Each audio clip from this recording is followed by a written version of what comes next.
नमस्कार दोस्तों, एजुकेशन 24 में आपका स्वागत है। दोस्तों आज के इस वीडियो में हम लोग जानेंगे कि बीए परीक्षा में कितने नंबर पर फेल होते हैं, कितने नंबर पे पास होते हैं, पास होने के लिए कम से कम कितना नंबर होना चाहिए। साथ ही साथ इस वीडियो के अंदर हम लोग जानेंगे कि फर्स्ट सेमेस्टर में पास होने के लिए कितना नंबर चाहिए, सेकेंड सेमेस्टर में पास होने के लिए कितना नंबर चाहिए और कितना परसेंटेज आप मार्क्स आने पर हमको कितना ग्रेड मिलता है, कितना ग्रेड पॉइंट मिलता है, सब कुछ डिटेल में इस वीडियो के अंदर हम लोग जानने वाले हैं। तो आइए देर न करते हुए वीडियो को शुरू करते हैं और समझते हैं। दोस्तों सबसे पहले हम लोग इस चार्ट को समझते हैं कि कितना परसेंटेज आप मार्क्स आने पे आपको कितना ग्रेड मिलता है, कितना ग्रेड पॉइंट मिलता है। क्योंकि दोस्तों 2022 के अंदर आपका जो रिजल्ट आ रहा है दोस्तों, ग्रेडिंग सिस्टम हो चुका है। पहले जो रिजल्ट आता था उसके अंदर ग्रेडिंग सिस्टम नहीं था, लेकिन अब जो रिजल्ट आपका आ रहा है 2022 के अंदर उसमें ग्रेडिंग सिस्टम लग चुका है। तो यहाँ पे दोस्तों सबसे पहले हम लोग इस चार्ट को समझने की कोशिश करेंगे कि कितना परसेंटेज आप मार्क्स आने पे आपको कितना ग्रेड मिलता है, कितना ग्रेड पॉइंट मिलता है। यहाँ पे दोस्तों जब आपका परसेंटेज आप मार्क्स 91 से लेके 100 के बीच में होता है तो आपको जो ग्रेड मिलता है दोस्तों ओ ग्रेड मिलता है।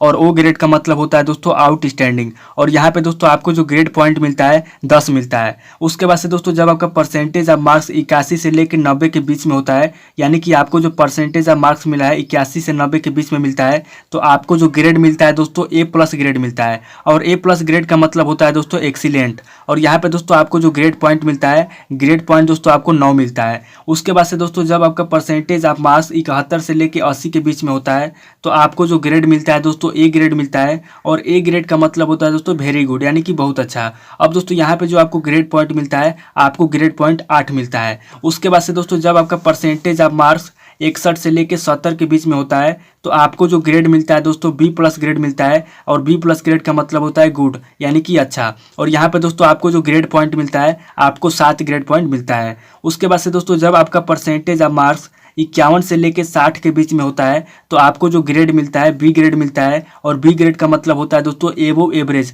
यानी कि एवरेज से थोड़ा ज़्यादा। और यहाँ पे दोस्तों आपको जो ग्रेड पॉइंट मिलता है 6 मिलता है। उसके बाद से दोस्तों जब आपका परसेंटेज ऑफ मार्क्स 41 से लेकर 50 के बीच में होता है तो आपका जो ग्रेड मिलता है दोस्तों सी ग्रेड मिलता है। और सी ग्रेड का मतलब होता है दोस्तों एवरेज। और यहाँ पे दोस्तों आपको जो ग्रेड पॉइंट मिलता है 5 मिलता है। उसके बाद से दोस्तों जब आपका परसेंटेज ऑफ मार्क्स 40 तक होता है, यानी कि 1 से लेकर 40 के बीच में होता है, तो आपका जो ग्रेड मिलता है दोस्तों पी ग्रेड मिलता है। पी ग्रेड का मतलब होता है दोस्तों पास, यानी कि आपको यहाँ पे पास कर दिया जाता है। और आपका जो ग्रेड पॉइंट मिलता है 4 मिलता है। उसके बाद से जब आपका परसेंटेज ऑफ मार्क्स 1 से लेकर 40 के कम होता है, यानी कि 40 से कम होता है, यानी कि 1 से लेकर 39 के बीच में होता है, तो आपको जो ग्रेड मिलता है दोस्तों यहाँ पे आपको एफ ग्रेड मिलता है। और एफ ग्रेड का मतलब होता है दोस्तों फेल, यानी कि यहाँ पे आपको फेल कर दिया जाता है जब आपका परसेंटेज ऑफ मार्क्स 1 से लेकर 39 के बीच में होता है। और यहाँ पे दोस्तों आपको जो ग्रेड पॉइंट मिलता है 0 मिलता है। उसके बाद से दोस्तों मान लीजिए कि आपने किसी सब्जेक्ट का पेपर नहीं दिया हुआ है, तो यहाँ पे दोस्तों आपको जो ग्रेड मिलता है, आपको ए बी ग्रेड मिलता है। और ए बी ग्रेड का मतलब दोस्तों होता है एब्सेंट। एब्सेंट का मतलब होता है अनुपस्थित, यानी कि आप जो है परीक्षा में उपस्थित नहीं थे, आपने परीक्षा नहीं दिया हुआ है। और यहाँ पे जो आपको ग्रेड पॉइंट मिलता है 0 मिलता है। तो इस तरीके से दोस्तों हम लोगों ने परसेंटेज ऑफ मार्क्स को देख लिया कि कितना परसेंटेज ऑफ मार्क्स आने पे हमको कितना ग्रेड मिलता है, कितना ग्रेड पॉइंट मिलता है। अब दोस्तों हम लोग जानते हैं कि परीक्षा में पास होने के लिए हमको कितना नंबर लाना होगा। दोस्तों अगर आपको परीक्षा में पास होना है तो परीक्षा में पास होने के लिए दोस्तों आपको 100% में से 36% नंबर लाना होगा। दोस्तों पहले का जो नियम था, जो पुराना नियम था, पुराना नियम बदल चुका है दोस्तों। अब जो नया नियम लागू हुआ है, नए नियम के अनुसार दोस्तों आपको 100% में से 36% नंबर लाना होगा। दोस्तों देखिए जो पुराना नियम था, पुराने नियम के अनुसार क्या होता था कि आपको जो है कि 100% में से आपको पासिंग के लिए 33% नंबर लाना होता था। लेकिन जो नया नियम लागू हुआ है, नए नियम के अनुसार क्या हो रहा है कि आपको दोस्तों 100% में से 36% नंबर लाना होगा पासिंग के लिए। अब दोस्तों यहाँ पे फर्स्ट सेमेस्टर और सेकेंड सेमेस्टर की बात की जाए तो जैसे मान लीजिए कि आपका जो फर्स्ट सेमेस्टर है और सेकेंड सेमेस्टर है। दोस्तों मान लीजिए कि आपका जो है फर्स्ट सेमेस्टर में अगर मान लीजिए कि 50 नंबर आ गया और यहाँ पे सेकेंड सेमेस्टर में मान लीजिए कि आपका 10 नंबर आ गया या 15 नंबर आ गया, तो इस कंडीशन में दोस्तों आपको पास नहीं किया जाएगा, आपको फेल किया जाएगा। क्योंकि दोस्तों पासिंग के लिए आपका फर्स्ट सेमेस्टर में 36 नंबर होना चाहिए और सेकेंड सेमेस्टर में भी 36 नंबर होना चाहिए। दोनों में आपका 36 नंबर होना चाहिए, तब जाके आपको पास किया जाएगा। अगर दोस्तों मान लीजिए कि आपका फर्स्ट सेमेस्टर में 60 नंबर है और सेकेंड सेमेस्टर में मान मान लीजिए कि आपका 25 नंबर है, तो इस कंडीशन में दोस्तों आपको पास कर दिया जाएगा।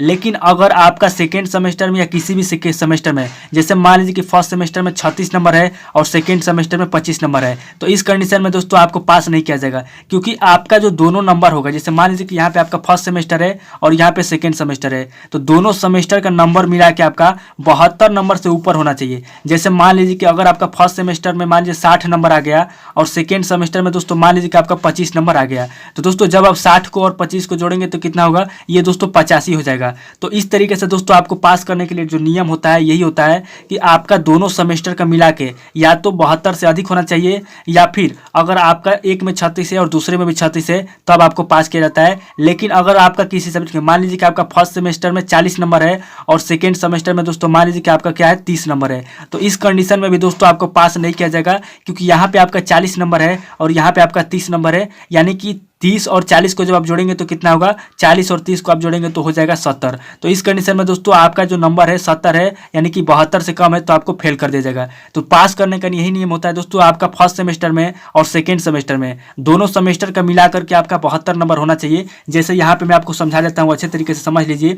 जैसे मान लीजिए ये आपका फर्स्ट सेमेस्टर हो गया, ये आपका सेकेंड सेमेस्टर हो गया। मान लीजिए कि आपका फर्स्ट सेमेस्टर के अंदर 50 नंबर है और सेकेंड सेमेस्टर में दोस्तों आपका 15 नंबर है, तो यहाँ पे दोस्तों पास कैसे किया जाता है उसको समझिए। 50 नंबर को और 15 नंबर को जोड़ा जाता है, तो 50 को और 15 को जोड़ेंगे तो कितना होगा, ये दोस्तों हो जाएगा 65। चूंकि पास होने के लिए एक में 36 चाहिए, दूसरे में 36 चाहिए, और 36 को जोड़ेंगे तो कितना होता है, 36 को जोड़ेंगे तो 72 होता है। अब दोस्तों पास होने के लिए जो है कि आपको 72 नंबर चाहिए, लेकिन यहाँ पे 65 नंबर हो रहा है, तो इस कंडीशन में दोस्तों आपको पास नहीं किया जाएगा, क्योंकि दोनों का मिला करके, जैसे मान लीजिए कि एक सब्जेक्ट में आपका कम है तो दोनों का मिला करके 72 नंबर से अधिक होना चाहिए। अगर 72 नंबर से अधिक है तो आपको पास किया जाएगा, अगर 72 नंबर से कम है तो आपको पास नहीं किया जाएगा। जैसे मान लीजिए कि यहाँ पे आपका 50 नंबर है और यहाँ पे जैसे मान लीजिए कि आपका 25 नंबर आ गया, तो इस कंडीशन में दोस्तों आपको पास कर दिया जाए कि नहीं किया जाए, इसको समझिए। इसके किस तरीके समझेंगे, तो इसको समझने के लिए दोस्तों क्या करेंगे आप कि 50 को और 25 को जोड़ेंगे तो 50 और 20 कितना होता है, 70 और 5 75, यानी कि यहाँ पे आपका 75 नंबर आ गया। तो इस कंडीशन में दोस्तों यहाँ पे क्या किया जाएगा, ये 72 से ज्यादा है तो आपको दोस्तों यहाँ पे पास कर दिया जाएगा। यहाँ पे दोस्तों 25 नंबर है और यहाँ पे 36 नंबर होना चाहिए, लेकिन यहाँ पे अगर 50 नंबर लाए हैं तो 25 और 50 को जोड़ेंगे तो कितना हो जाएगा, 75 हो जाएगा। तो इस कंडीशन में दोस्तों हमें 72 नंबर लाना था और हम 75 लाए हैं, तो इस कंडीशन में हमें फेल नहीं किया जाएगा, हमें पास किया जाएगा। तो इस बात को याद रखिएगा कि अगर आपका फर्स्ट सेमेस्टर में नंबर ज्यादा है, सेकेंड सेमेस्टर में कम है, तो दोनों नंबर को जोड़ने के बाद अगर आपका 72 नंबर से कम आता है तो आपको फेल किया जाएगा, और अगर 72 नंबर से ज्यादा आता है तो आपको पास किया जाएगा। लेकिन यहाँ पर भी एक शर्त ये है कि आपका जो जिस सब्जेक्ट में आपका नंबर कम रहेगा उस सब सेमेस्टर में आपका कम से कम 15 से ऊपर होना चाहिए। जैसे मान लीजिए कि यहाँ पे आपका 80 नंबर आ गया और यहाँ पे दोस्तों आपका 12 नंबर आ गया या 15 नंबर आ गया, तो इस कंडीशन में क्या किया जाएगा, आपको फेल किया जाएगा। क्योंकि जो मिनिमम आपका नंबर होना चाहिए, कम से कम अगर नंबर भी है तो कम से कम आपका जो नंबर होना चाहिए कम से कम 15 से ऊपर होना चाहिए। 20 हो 25 हो चलेगा, लेकिन 15 से नीचे नहीं होना चाहिए, और दोनों सेमेस्टर का जोड़ने के बाद आपको 72 नंबर से ऊपर होना चाहिए, तब जाके आपको पास किया जाएगा। अगर दोनों को जोड़ने के बाद आपका 72 नंबर से कम है तो आपको फेल किया जाएगा। तो दोस्तों इस तरीके से आपको जो है कि दोनों सब्जेक्ट में 36 नंबर लाना होगा, तब जाके आप पास होंगे। तो आज इस वीडियो को दोस्तों मैं यहीं पे स्किप करता हूं और मिलता हूं आपसे नेक्स्ट वीडियो में। अगर आपको ये वीडियो अच्छा लगा तो वीडियो को लाइक कीजिए, शेयर कीजिए और कमेंट करके बताइए कि आपको नेक्स्ट वीडियो किस टॉपिक के ऊपर चाहिए। थैंक यू दोस्तों।